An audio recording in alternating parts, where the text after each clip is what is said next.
Hi Taurus, this is Jav. Welcome pa sa ating channel at ito ang inyong Daily Gabay Tarot Reading for May 8, 2025. Kung naka-resonate kayo, comment down. Kung hindi kayo naka-resonate, ibigay niyo po sa iba kasi general reading po ito. This is for you, Taurus.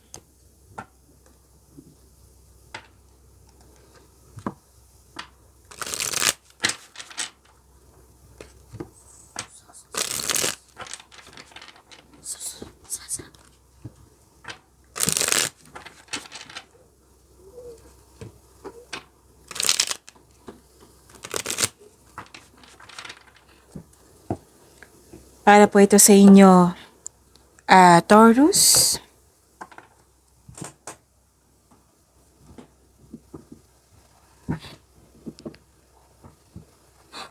Maraming salamat po sa inyong patuloy na suporta at maraming salamat din po sa mga hindi nag-skip ng ads. Gamitin ang reading na ito bilang kabayan lamang. Sa mga hindi pa nag-subscribe, subscribe na po kayo at click bell notification para malaman nyo na may bago tayong video. Para sa mga gustong magpa-reading, comment po kayo ng personal reading. Again, comment kayo ng personal reading and check my reply sa comment section.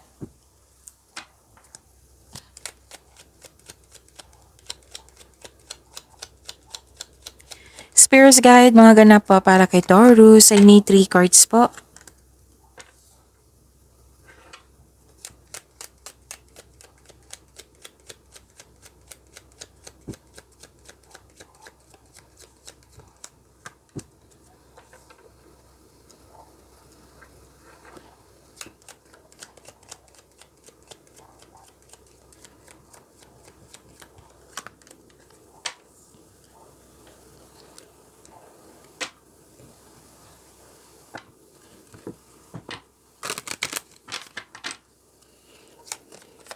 Spirit Guide, message siya pa para kay Taurus. I need 2 cards po.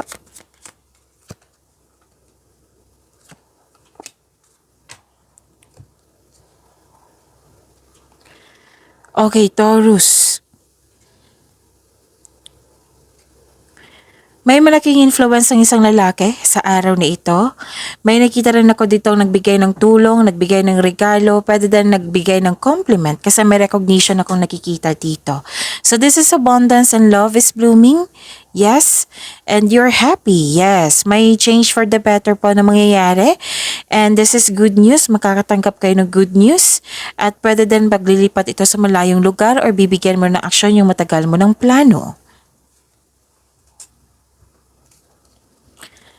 So, animal bond. Okay, animal bond. Stand up for all animals. And competition. May competition po dito. Rivalry. Summon courage and self-confidence.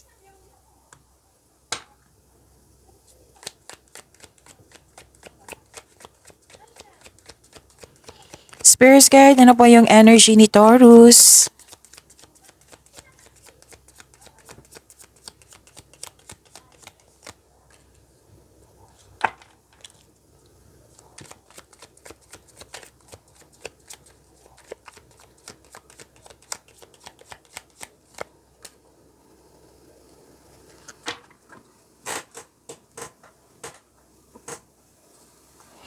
Kung may narinig kayo or may nakita kayong repeating message, meaning to say pinupush ng cards nyo yan.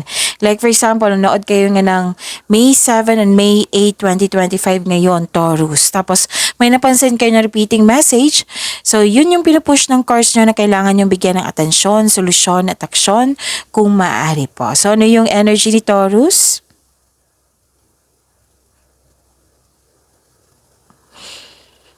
Ang ganda. Nakikita ko dito na nagkaroon po ng pag-aalaga, pag-aaruga.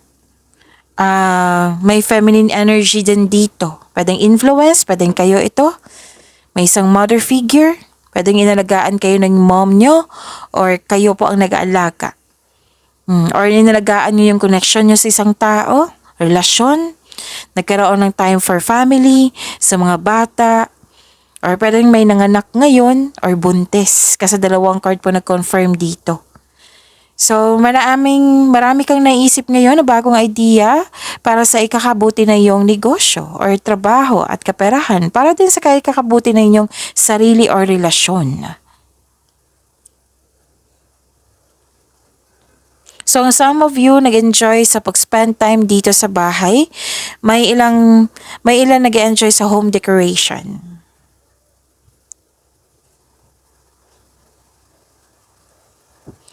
And nag-walk away na kayo or umiwas na kayo. Oo, nagpasya kayo dito na umalis or umiwas for your growth. Pwede din sa career to, pwedeng change career ito para magkaroon ka ng growth, para ma-align yung gusto mo sa yung goal mo sa buhay at ambisyon sa buhay. Pwede din umiwas ka sa mga taong toxic. Kahapon to, lumabas to. Lumabas tong message na ito na umiiwas ka sa toxicity.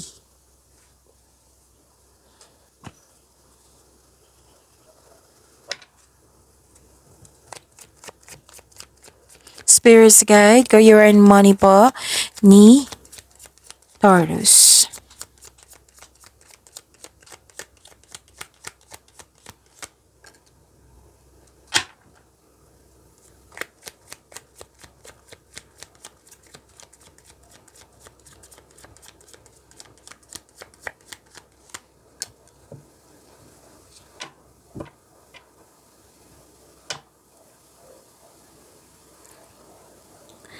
Okay, so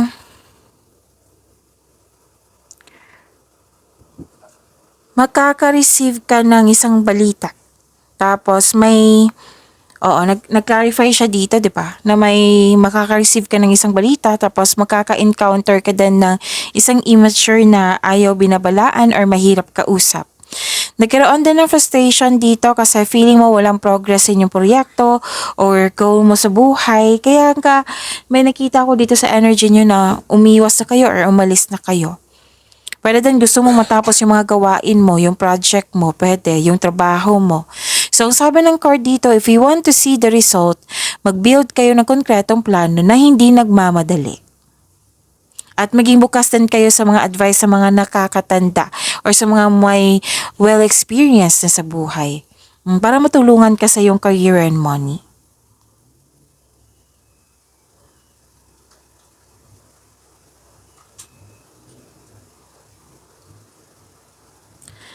Okay. So yun, dalawang card mismo nagsabi dito, no, tatlong card na nagdesisyon ka dito na to move forward or yung plano mo na diniscuss natin sa energy cards mo, para daw naapektuhan ka sa taong nagkaroon kayo ng disconnection. So, kailangan ng pasensya dito. Pero may pagkakataon naman maging magkasundo kayo ulit. Kasi may tao dito, pwede yung mga tao. So, na hindi kayo nagkasundo. So, maging mapagpasensya and listen to your heart to get back on track. Maaring grupo ng tao to ha, or sa isang tao.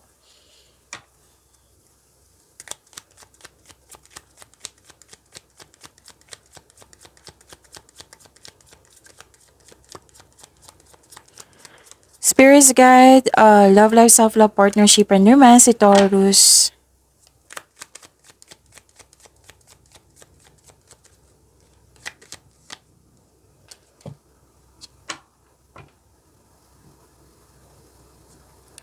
Okay, so,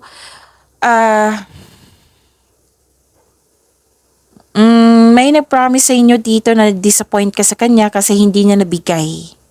Oo, pwede din malaki ang expectation mo sa kanya, may high hopes or expectation ka sa kanya na hindi niya nabigay.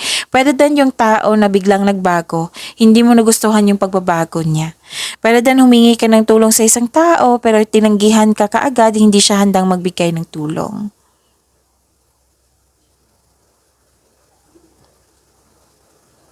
So I think this is competition eh. May nakita kasi ako ditong inggit, selos, competition, unhealthy competition. Kailangan yung lakasan yung loob nyo at magkaroon ng confidence.